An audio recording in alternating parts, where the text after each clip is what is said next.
Sexo y género. Las relaciones entre sexos están jerarquizadas y los valores dominantes son mayormente masculinos. El hecho de nacer mujer u hombre son determinantes a la hora de asimilar los valores y normas de conducta que cada sociedad considera adecuados para uno y otro sexo. Siempre se había considerado que las diferencias entre hombres y mujeres eran a consecuencia de las diferencias biológicas, debido a la diferencia cultural de las personas. Las diferencias entre sexo y género son: sexo, características anatómicas, biológicas y fisiológicas que presenta una persona; y género, construcción cultural que hace de la persona a partir de las diferencias biológicas. Rol y la evolución de la mujer en el siglo XX. En comienzos del siglo XX la mujer no era considerada como ciudadana. Esto quería decir que no poseía derechos políticos en ningún país, ya que su papel estaba limitado a ser madre y esposa. Uno de ellos fue disciplinar al esposo y educar a los hijos en valores católicos. Seguido a esto, en el siglo XX se le asigna a la mujer el rol de enfermera del hogar, la cual sería la encargada de velar por la salud de todos los miembros de la familia. Avanzaba el siglo y la mujer iba ocupando mayores espacios como el teatro, el cine e incluso clubes sociales en los que antes solo se permitía el ingreso a varones. La moda aumentó considerablemente, el largo de la falda se recortó y el corset disminuyó. La vida de las empleadas domésticas fue dura. Muchos no recibían salario a pesar de realizar estos servicios y otras recibían un salario del 50% más bajo que el de las obreras. Además, las trabajadoras domésticas también realizaron oficios como modista, pastelera, panadera, etc. La lucha por el sufragio femenino inició en 1866. Se presentó en el Parlamento una petición firmada por 1.499 mujeres, donde se exigía la reforma del sufragio, presentado por John Stuart Mill, pero fue rechazada. El rol de la mujer en los totalitarismos de los años 30. Antes del ascenso de Hitler al poder y la conformación del Estado totalitario nazi, las mujeres en esa época tenían una libertad limitada. Tradicionalmente eran relegadas al trabajo del hogar y su presencia en la vida política, intelectual y cultural poco a poco se hizo presente en la ciudad de Weimar. El 31 de enero de 1933, Hitler fue nombrado canciller y posteriormente fijaba el papel de la mujer alemana bajo su dictadura. Él pensaba que la mujer alemana estaba diseñada solo para los trabajos de hogar y el cuidado de su marido. El Estado nazi y sus prácticas políticas masculinizaron la vida cotidiana, con sus signos a la mujer fuerte, bella y fértil.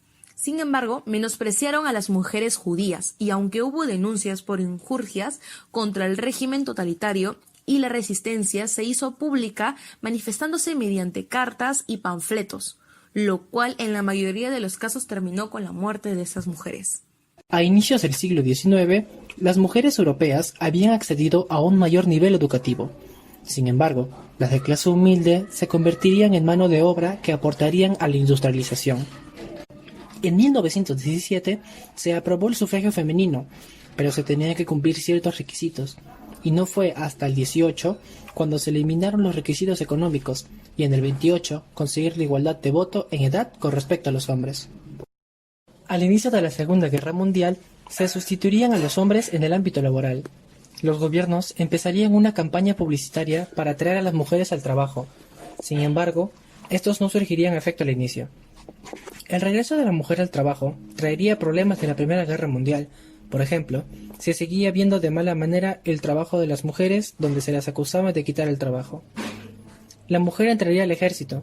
Pocas fueron las que lucharon, pero la mayoría accedió a trabajos no riesgosos.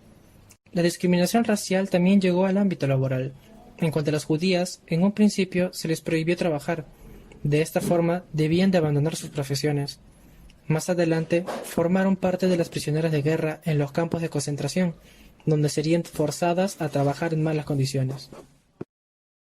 Reivindicaciones contra el techo de cristal, los micromachismos y los nuevos retos de las mujeres en el siglo XX. El techo de cristal se refiere a una serie de reglas no escritas dentro de una organización que dificultan que las mujeres ocupen puestos de alta dirección. Su invisibilidad es el resultado de la falta de leyes y regulaciones visibles que impongan tales restricciones a las mujeres. Las reivindicaciones de a pesar de los años de esfuerzos de lucha por la desigualdad entre hombres y mujeres, no parece haber terminado, pero gracias a la educación de movilización social y la innovación tecnológica es posible avanzar hacia una nueva sociedad igualitaria. El micromachismo, también conocido como machismo silencioso, el cual es un machismo que por su menor intensidad no mata y pasa desapercibido, es cotidiano y por lo tanto aceptado. El problema radica en que es diario y perpetúa el gran machismo el que se hace diferentes a unos de otros. Nuevos retos para las mujeres del siglo XX. Los nuevos retos para estas mujeres es sobrellevar y luchar por tener la misma acreditación laboral.